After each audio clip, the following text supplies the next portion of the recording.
All right, look, y'all. Welcome back to another episode of the Underestimated Podcast. It's your host, Jeremy, right back with another episode. Listen, I'm not gonna sugarcoat, beat around the bush for any of this. We're gonna jump straight into this. Um, Luka Doncic, Luka Magic, Luka the Don, whatever you want to call him, Luka Doncic is a Los Angeles Laker. That still feels weird to say. Also, this is a Kobe jersey. Rest in peace to the Mamba. That still feels weird to say, and it's gonna feel weird to say for quite some time. Um, he just got kind of brought into the organization today, had his first press conference and everything. And so we've been seeing a bunch of, well, if you've been active on Instagram today, you've seen a bunch of headlines of questions he's been asked, and according to him, with his conditioning, he said that that is false, but it is indeed a motive. So let's back up. I think it's been about 3 days since the trade commenced. It's still crazy. I found out from a close friend at like 2 o'clock in the morning, and I couldn't believe it until I saw it for myself. Then I got the Shams notification through ESPN, and then that confirmed for me that it was real.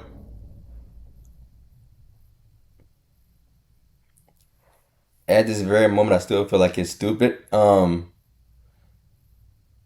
But now that I have had some days to kind of fully process everything,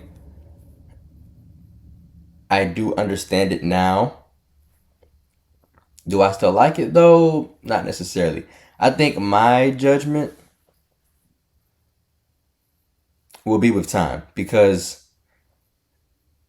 okay, now this is probably the first trade that I have came across in all of my years of being a basketball fan, which is basically my entire life, where I probably know every single detail of the trade. I believe the trade was Luka for Anthony Davis, and then the Lakers also received Max Christie and a 2029, I think, first round pick. And then the Mavericks also received Max Christie. Okay, cool. So my thing with the Lakers is now, okay, you have Luka Doncic. What are you gonna do as a result? Because now you were already kind of mid at the big position with Anthony Davis there. Now he's gone. So now that leaves your front court to, I'm assuming now, Rui Hachimura and Jackson Hayes. Which Jackson Hayes is still a pretty solid big and still one of the most athletic bigs in the league. But he's still, all things considered, backup. He needs to be that big man in the second unit, not the first. At least not on the Lakers. No. Now, one of the bigs that has still is still looking to be shopped in the NBA is still Nikola Vucevic. I think if they go out and get him, he could help because he has a veteran presence and he's one of the few shooting centers in the league. So that'll be able to open up the floor for Luka and Bron. So I think if they go out and get him without giving away Rui or Reeves, I would ship anyone else. Even V8. I would try to get V8 out of there too. So for Dallas, now you have a new big three in North Texas with Kyrie Irving, Klay Thompson, and now Anthony Davis. Not gonna lie, the landscape of this team is scary, and they also just acquired not a big trade in any sort, but they acquired is it Caleb Martin? I think Caleb Martin from from Philly for Quinn Grimes. So now they probably have a starting lineup that will look like Kyrie, who finally, I know he should be happy that he gets to run the show again at the one, because I feel like he's always been a one. I've never liked him at the two. Kyrie needs to be on the ball, not off of it. Um, so he finally gets to run the show again back at the one, and fully in charge of the offense. So now you have Kyrie. I would assume that Clay goes back to the two now. So you have Kyrie, Clay.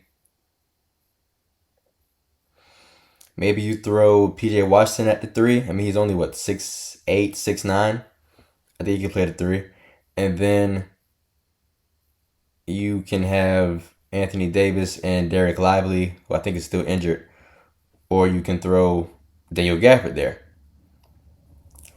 That team looks pretty scary. If AD can stay healthy and remain the player that he's been all season at All-Star caliber, All-Star starter, that team could be scary.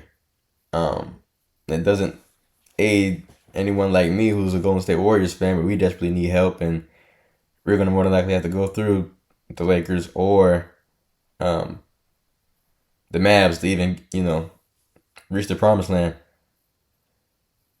Even though we're fighting for a playing spot right now, so the playoffs are a far stretch for us right now, as presently constructed, but not about us today. This is just crazy. This is probably the craziest, most shocking trade that I've came across since, like I said, since I became a basketball fan, which was all my life. So for the Mavs, I would say, try to go out there and get you another wing. I don't know who else is out there that's, looking to be shopped. If they want to keep Clay at the three, maybe you go hit up Phoenix and see if you can try to work something out to get Bradley Beal. If I were him, I would definitely waive my no trade clause to go to Dallas. But I don't know how they would work that out with the money and everything. Because to me, Bradley Beal's a two, definitely not a three. Clay is a two in my mind too, but the way Clay plays defense, he can guard 1 through 3, maybe even 4, depending on who the 4 is. Not like how he used to, but he can. I still think Clay is an average defender.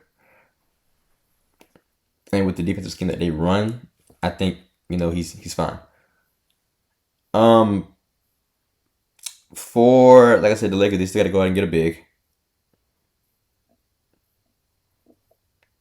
Yeah, I mean, I think that's all I really have to it. It's going to be interesting on how the Lakers are going to play now, because now you have two of the best ball handlers, playmakers in the NBA with Luka and LeBron. Now, what this does is, if you don't know this already, it sets them up for the future. So this pretty much sets them up for the next 10 years. I get it. I think AD is 32 or 31. Luka's only 25, which is crazy because he seems way older than that. And so now with LeBron only having 2 years left, Luka's going to take over after LeBron leaves, and then it's going to be his team for the next 10 years. You're looking at AD, once LeBron leaves, AD's time is going to be ticking a bit quicker as well. So he probably only has, with his injury history, probably maybe 3 to 5 more good years left in him, and then he's probably going to be out the door too. And so Luka sets them up for the next 10 years. Now, what they're saying with his conditioning, now he's under, from a condition standpoint, probably the greatest athlete of all time, LeBron James, who still looks, to be in peak fitness and, great from a physical specimen standpoint at the age of 40 years old. So I think his conditioning will get better under LeBron. I mean, if it doesn't, I don't see how. I mean, even AD still being injured, still, quite a bit too much. His conditioning got somewhat better under LeBron. But I mean, if you look at it, right, think about somebody like James Harden, right? We still know that James Harden, whether he's fit and in shape or fat and out of shape, he can roll out of bed and give you 30 points, 10 assists, 10 rebounds. And I believe the same for Luka. Well, I think his conditioning becomes a big factor is come playoff time.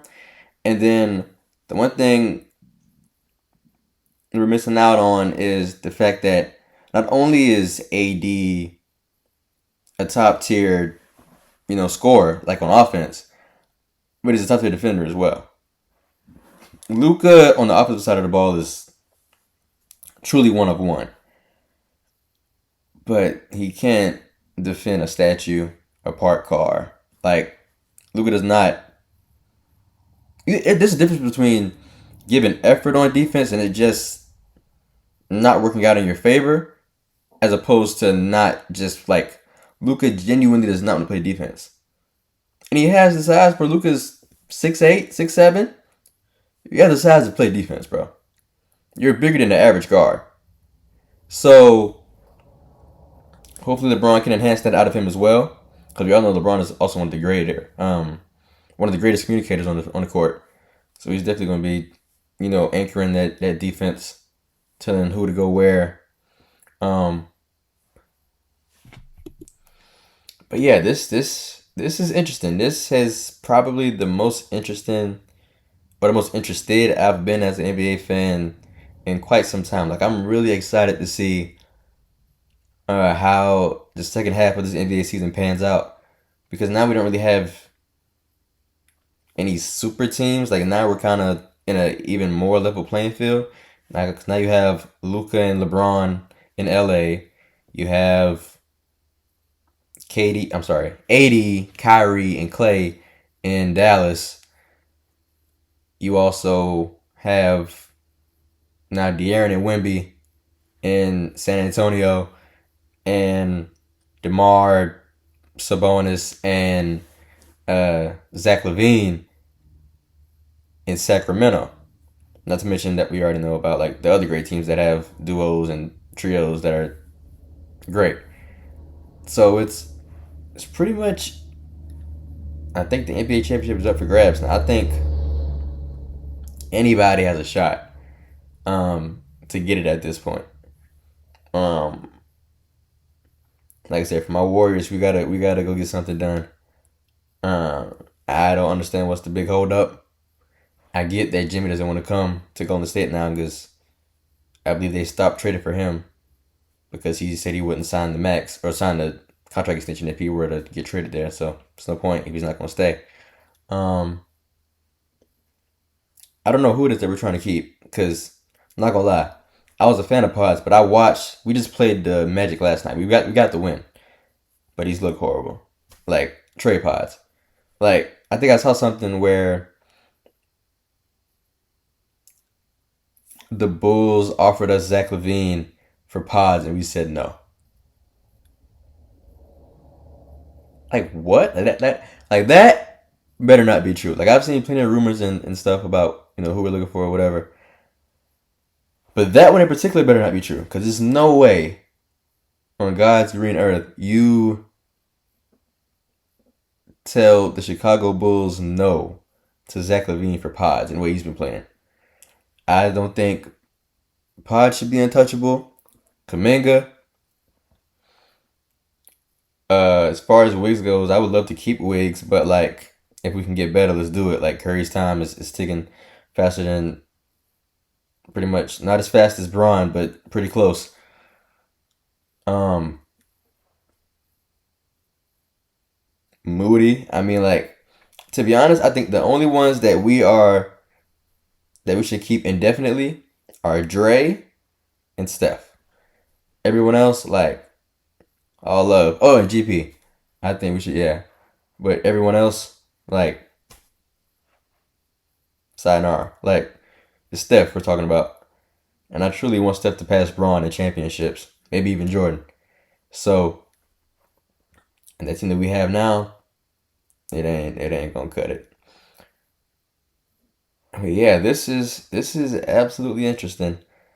Like I said, I'm more so excited or interested to see how the Lakers are going to build around Luka. Like what's next for them because the trade deadline is February 6th and today's is February 4th. So they have pretty much 2 days. I mean, well, it's Luka. Like you have 10 years to build around him and get him a championship. But like as of right now, to kind of compensate for Braun in his last 2 years, it's going to be interesting. They got to go get a big though. They have to go get a big. I mean, other than Vucevic, I don't see who else like they could actually get. But I mean, I think that's pretty much my reaction. I Luka Doncic is a Los Angeles Laker. It's crazy. Yeah, this is probably I think the first pod that I've done like rapid like this. I usually do all my things are kind of like planned out, premeditated, and I just come and talk about it. But this is one of the first things I kind of jumped on within days of it actually happening, or like right then. So it was pretty cool. Well, I'm gonna go ahead and end things here. I appreciate y'all for tuning in. Don't forget to like, comment, share, and subscribe. Without further ado, gone.